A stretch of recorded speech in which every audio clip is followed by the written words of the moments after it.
Shalom anak-anak, selamat pagi. Bagaimana kabar kalian hari ini? Kalian akan melakukan pembelajaran yang berbeda ya dengan tahun-tahun lalu. Jadi sekarang kalian melalui jarak jauh. Pak Agus berharap kalian tetap semangat ya. Dan khusus untuk hari ini, hari Selasa, ada mata pelajaran pengembangan diri yaitu TIK. Nah, kebetulan TIK kelas 4 yang ngajar Pak Agus. Kita akan bicara lebih banyak tentang perkembangan teknologi untuk saat ini ya. Kalian sudah siap? Kalau sudah siap, mari kita lanjut ke slide berikutnya.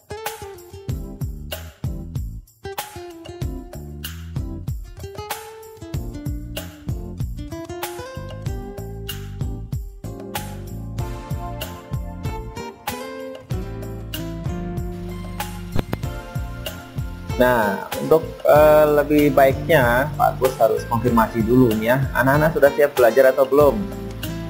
Kalau belum, ini ada saran dari Pak Agus nih. Pertama, kalian siapkan dulu buku dan alat tulisnya. Kemudian buku itu akan kalian gunakan untuk mencatat hal-hal penting yang ketika slide ini dijalankan kalian bisa mengetahuinya dan dipersiapkan untuk mengerjakan tugas di classroom gitu ya. Jadi tetap siapkan alat tulisnya. Kemudian nanti di akhir tugas ini Pak Agus sudah minta kalian mengirimkan foto, tapi akan kita bahas di halaman terakhir. Jadi gitu ya anak-anak. Di saat ini kita mencoba untuk beradaptasi, melakukan apa yang mungkin kita bisa lakukan, tapi tetap lakukan dengan terbaik. Itu pesan dari Pak Agus. Ya, kita akan masuk ke materi berikutnya ya. Oke, topik kita tadi tentang perkembangan teknologi informasi dan komunikasi dan aplikasinya dalam kehidupan kita sehari-hari. Aplikasi itu apa sih? Maksudnya begini anak-anak, jadi teknologi yang ada itu kita gunakan dalam kehidupan kita sehari-hari. Nah, di layar sudah tertampilkan yaitu macam-macam alat komunikasi. Kita akan bahas ini dulu. Nah, alat komunikasi itu ada dibagi menjadi dua sesuai dengan zamannya ya, disebut saja begitu. Ada yang tradisional, ada yang modern. Kita bahas dulu yang tradisional. Tradisional ada beberapa contoh. Nah, di depan layar kalian sudah ada, yaitu yang pertama surat. Nah, siapa yang pernah menulis surat? Nah, pasti sudah pernah mencoba menulis surat ya. Surat yaitu alat komunikasi yang tergolong tradisional, diberikan dengan berisi tulisan. Untuk saat ini sih sebenarnya surat tidak lagi hanya sekedar tulisan tangan, tapi juga bisa diketik seperti contoh di layar itu. Itu adalah surat. Kemudian yang berikutnya, yang kedua yaitu telegraf. Telegraf ini biasanya digunakan untuk mengirim dan juga menerima sinyal sesuai dengan kode. Dia bisa sampai jarak jauh, tapi memang tidak semua orang bisa memahami kode-kode tertentu. Kode ini biasanya dalam bentuk sandi Morse, jadi titik garis panjang pendeknya. Ya, seperti itulah anak-anak. Jadi telegraf lebih condong dia menggunakan kode-kode atau sinyal-sinyal yang muncul dari mesin telegraf itu sendiri. Kalian lihat mesinnya seperti itu, unik ya. Oke, di slide berikutnya ini yaitu alat tradisional, alat komunikasi tradisional yang ketiga. Itu ada lonceng, kemudian ada kentongan. Nah, informasi yang diberikan melalui bunyi, ada bunyi suaranya ya. Saat pandemi awal-awal kemarin malah Kota Solo menyarankan supaya setiap rumah memasang alat tradisional ini, lonceng dan kentongan. Kalau lonceng biasanya di gereja, kalau kentongan itu di hampir semua RT, RW, bahkan sekarang di rumah itu ada. Dan untuk membunyikannya sebenarnya ada tanda-tanda tertentu ya. Jadi tidak sembarangan dipukul-pukul gitu, karena nanti kalau salah dalam memukul sinyal atau kode itu bisa dipahami berbeda, dan itu tidak baik ya. Ya, nanti kalau anak-anak yang punya kentongan di rumah, jangan sembarangan dipukul-pukul ya. Tolong nanti bantu dengan orang tua, ini kapan boleh dipukul dengan kode tertentu. Oke, itu kentongan dan lonceng. Kemudian yang berikutnya ada daun lontar. Anak-anak di zaman dahulu kala sebelum ada kertas itu, nah juga ada tulisan-tulisan tapi menggunakan media atau alatnya itu yaitu daun. Nah, daun yang digunakan itu daun lontar. Kenapa daun lontar? Karena lebih awet, lebih bisa tahan lama. Nah, beberapa hasil prasejarah ya, tulisan-tulisan zaman dulu yang menjadi barang berharga itu juga banyak yang ditulisnya di daun lontar. Nah, ini merupakan alat komunikasi zaman dulu, dahulu kala, dan sekarang menjadi benda-benda bersejarah yang masih disimpan.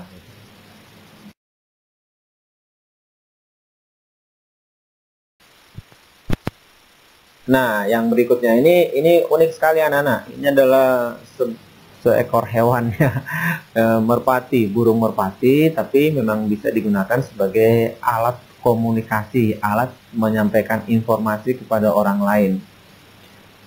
Ini sudah dari dulu sekali ya, sejak zaman terjadinya peperangan antar kerajaan-kerajaan dahulu kala itu. Jadi saat memberikan informasi tentang persiapan tentara di sebelah sana, atau musuh akan datang, atau intelijen menyampaikan sesuatu, mereka menggunakan burung ini, burung merpati, makanya disebutnya merpati pos. Lihat aja dia sedang membawa seperti satu wadah ya, itu isinya adalah informasi yang bisa dibaca oleh orang yang diinginkan menerima informasi itu. Burungnya namanya burung merpati. Alat komunikasinya disebut merpati pos karena mengirim. Yang keenam itu telepon kaleng. Ya, ini kalian sudah pernah membuatnya ya, kalau Pak Gus tidak salah itu di kelas 1 dulu ada juga tentang ini di TIK. Kemudian ketika anak-anak belajar tentang tematik di kelas 3 kemarin juga ada yang tugas-tugasnya disuruh membuat telepon seperti ini, telepon kaleng, atau menggunakan media cup aqua. Ya, itu sebenarnya adalah salah satu model telekomunikasi, alat komunikasi yang bisa kita gunakan dari jarak yang cukup jauh. Nah, tapi jarak yang cukup jauh ini jangan dipahami bahwa dari Jogja ke Solo ya, tidak mungkin anak-anak. Jarak yang cukup jauh ini tetap dibatasi. Jadi saat kalian ingin berkomunikasi, mungkin orangnya di bagian ujung kelas misalnya gitu, terus kamu di bagian ujung kelas yang lain, jadi tetap tidak bisa jauh sekali. Dan kalau agar suaranya bisa terdengar ya ada satu lagi, harus kencang, talinya itu harus kencang, karena dari tali itu dia menyalurkan suara kalian seperti gelombang itu berpindah melalui tali atau benang itu, kemudian terkirimlah ke orang yang sebelah. Itu contoh dari beberapa alat komunikasi yang disebut tradisional. Nah, untuk yang lainnya kita akan bahas di halaman berikutnya. Oke anak-anak, ini kita masuk ke alat komunikasi yang kedua, atau yang disebut dengan alat komunikasi modern. Kalau tadi itu tradisional, sekarang yang modern. Nah, ini kalian sudah kenal betul ya. Kalau lontar kan kalian mungkin belum pernah kenal kayak apa gitu ya. Tapi kalau ini aku yakin kalian kenal betul. Yang pertama handphone. Siapa sih yang tidak paham handphone? Semua pasti paham. Cuma memang dari perkembangannya dia mulai berevolusi, memperbarui penggunaan handphone itu dari hanya sekedar telepon dan SMS, sekarang sudah bisa untuk segala hal. Itu handphone yang disebut smartphone ya, itu keren sekali. Anak-anak pasti pernah menggunakan ini. Nah, yang kedua yaitu telepon kabel. Nah, telepon kabel ini hanya bisa untuk menerima suara saja, jadi hanya bisa untuk telepon, dan dia tidak bisa dibawa kemana-mana. Berbeda dengan handphone atau smartphone, dia sangat terbatas, tapi dia termasuk dalam alat komunikasi modern anak-anak, karena memang teknologi yang digunakan tidak seperti yang tradisional. Sudah ada banyak alat elektroniknya di situ. Dia hanya bisa digunakan di rumah atau di kantor saja, jadi tidak bisa dibawa kemana-mana. Oke, di layar sudah tampil kembali ada beberapa hal tentang alat komunikasi modern. Yang ketiga yaitu radio. Nah, radio ini sudah sejak dulu dipakai ya, tapi memang untuk yang saat ini agak berbeda. Kalau dulu hanya menggunakan alat seperti di gambar itu, kemudian kalian harus mengatur gelombangnya, dicari dulu, nanti di stasiun radionya itu memancarkan gelombang atau sinyal, kemudian ditangkap dengan antenanya itu, baru kalian bisa mendengarkan informasi. Informasi yang diberikan ada berita, ada hiburan lagu, dan seterusnya. Nah, untuk saat ini radio tidak dengan cara itu saja anak-anak. Jadi kalian dengan handphone tadi itu juga bisa mendengarkan radio. Atau kalian bisa buka live streaming dengan menggunakan koneksi internet. Itu nanti pilih radio yang live gitu, itu juga kalian bisa mendengarkan radio. Jadi teknologinya sangat berkembang pesat ya. Ya, yang berikut yaitu televisi. Yang keempat, televisi. Kalau televisi semua sudah paham betul. Ada televisi yang gambarnya seperti di bagian paling kiri bawah itu, ada yang di tengah, ada yang di sebelahnya itu ada ayah, ibu, dan dua anak yang sedang menonton. Nah, apa bedanya? Nah, itu teknologi memang berkembang anak-anak. Kalau yang di pertama itu memang televisi kan hanya bisa menampilkan, dia bisa menampilkan gambar juga audio, ada suaranya. Tapi yang di sebelah kanan itu dia bisa masuk ke koneksi internet. Itu Smart TV itu bisa banyak hal. Nah, jadi memang alat komunikasi televisi ini juga berkembang dari yang biasa saja sekarang menjadi yang lebih baik lagi. Nah, berikutnya alat komunikasi modern yang kelima yaitu komputer. Di gambar sudah tertampil ada komputer yang kayaknya banyak banget. Ada kotak-kotaknya, ada keyboard gitu. Terus ada yang kok modelnya kayak kecil gitu ya. Nah, intinya semua itu adalah alat komunikasi komputer. Cuma berbeda dengan sebutan. Yang sebelah yang ada banyak-banyaknya itu disebut PC atau personal computer. Dia terpisah antara CPU-nya, monitornya, keyboard, dan mouse. Nah, sedangkan yang satunya lagi yang kecil itu namanya laptop atau notebook, atau ada lagi yang lebih kecil disebutnya netbook. Nah, ini sebenarnya komputer semua anak-anak. Jadi ini memang alat komputer. Cuma memang karena perkembangan terus dibuat sesimpel mungkin. Nah, bedanya apa? Kalau PC atau komputer yang gede itu, yang ada banyak-banyak itu, tidak bisa dibawa kemana-mana. Hanya bisa di tempat itu. Oh, bisa Pak Agus, saya pindahkan ke rumahnya Eyang. Bisa dipindahkan, tapi agak ribet anak-anak. Kalian harus bawa CPU-nya, monitornya, keyboardnya, mouse-nya. Nah, kalau yang laptop, itu kalian bawa kemana-mana, tinggal bawa aja satu barang itu. Hanya sebuah kotak tipis itu, sudah ada monitornya, dan seterusnya.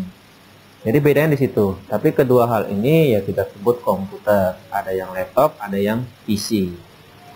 Kemudian yang keenam yaitu koran. Koran ini sampai saat ini masih juga digunakan oleh orang. Dia adalah media tulis ya, yang dicetak. Jadi bentuknya teks. Nah, teks yang dicetak berarti dia menggunakan kertas anak-anak.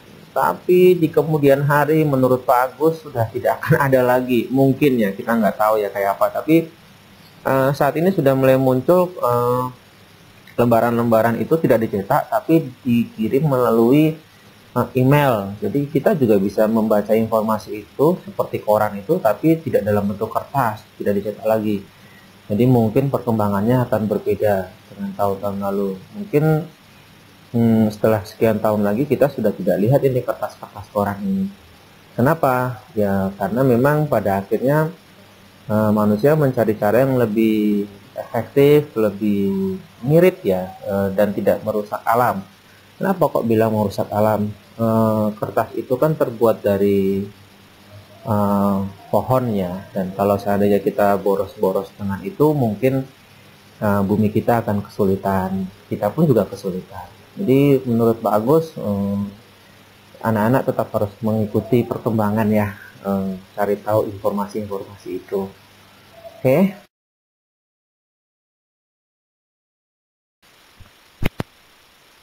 Nah, anak-anak, dari semua yang dibahas di depan tadi, ada alat komunikasi tradisional, ada surat, ada telegraf gitu ya, terus ada daun lontar, kemudian ada merpati pos, itu unik ya merpati pos. Kemudian ada lagi yang di modern itu dari mulai handphone, kemudian telepon kabel, kemudian ada lagi komputer, televisi, laptop gitu ya.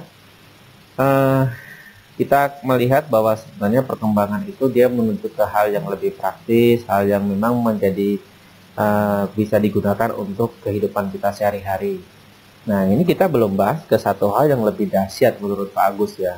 Nah, ini di layar kalian sudah tampil, yaitu internet. Pertanyaannya jelas, bagaimana dengan internet? Ya, anak-anak, internet ini adalah sebuah sarana yang memang benar-benar hampir merubah segala lini kehidupan anak-anak. Dia bisa mengkoneksikan, menghubungkan hampir semua orang di dunia anak-anak, gak cuma di Solo, gak cuma di Indonesia, tapi di dunia, dan apapun bisa dikerjakan dengan terkoneksi internet. Contohnya saat ini anak-anak kalian sedang belajar jarak jauh, apa yang kita gunakan? Kita gunakan handphone. Handphone harus terkoneksi dengan satu sarana yang kita sebut dengan internet. Anak-anak ketika mengalami kesulitan, anak-anak ingin tanya-tanya juga tidak kesulitan lagi sekarang, tinggal dibuka saja di koneksinya, pasang internet, kemudian buka google.com ataupun yahoo.com ataupun mesin pencari yang ada di internet, dan kalian bisa mengetahui segala informasi ada di situ. Nah, kita akan bahas lebih lengkapnya internet ini di pertemuan kita berikutnya ya. Tapi Pak Agus minta di saat ini, nanti setelah kalian selesai dengan ini, dengan PowerPoint ini, coba kalian cari-cari tahu dulu informasi tentang internet itu sendiri apa. Nah, caranya nanti kalian masuk ke google.com, nanti kalau tidak bisa, minta tolonglah kepada orang tua, tapi minta tolongnya dengan sopan ya anak-anak, dengan kasihan orang tua juga sibuk ya. Jadi kalian harus paham betul bahwa memahami, oh ayah saya sedang sibuk, oh ibu saya sedang sibuk. Kalau mereka bisa bantu, silahkan minta tolong dengan baik. Tapi mereka tidak bisa, kalian coba dulu, cari tahu dulu bagaimana cara membuka google.com-nya itu. Kemudian ketik saja di situ apa yang dimaksud atau apa itu internet. Nah, itu kalian coba lakukan ya setelah kalian selesai mendengarkan apa yang dijelaskan oleh Pak Agus ini. Itu anak-anak, tetap semangat ya. Oke, nah tugasnya berarti tadi ya anak-anak, tugasnya ada satu tadi, kalian sudah mendengarkan informasi ini, kalian sudah catat-catat tadi, di bagian depan sudah Pak Agus jelaskan untuk dicatat apa yang diperlukan untuk mengerjakan classroom. Kemudian tadi ada tugas yang berikutnya, yaitu kalian cari tahu informasi tentang internet itu sendiri apa lewat Google ya. Kemudian nanti kalian ada tugas berikutnya, Pak Agus beri tugas kalian berfoto bersama dengan salah satu alat komunikasi yang kalian miliki di rumah. Nah, foto itu kalian kirimkan melalui form tugas topik 1 yang nanti akan Pak Agus kirimkan di Google Classroom. Ini sedang Pak Agus atur biar nanti bisa berbarengan atau agak dijeda dengan materi pembelajaran yang lain. Tapi tetap hari ini Pak Agus tunggu sampai paling tidak pukul 21. Jadi jam 9 malam tugas-tugas itu sudah dikirimkan ke classroom. Gitu anak-anak, Pak Agus kira cukup untuk hari ini. Pesan Pak Agus, kalian tetap jaga jarak, pakai masker kalau mau keluar, kalau mau bersepeda ria, tolong dipikirkan betul-betul, hati-hati dengan protokol kesehatannya itu, cuci tangan pakai sabun, terus kalau di rumah bantulah orang tuamu, biar juga mereka bisa merasa senang gitu anak-anak. Kalau orang tua senang sekali kalau anak-anaknya itu mau membantu mereka. Itu pesan dari Pak Agus. Terima kasih, tetap semangat. Tuhan Yesus memberkati kita semua. Amin.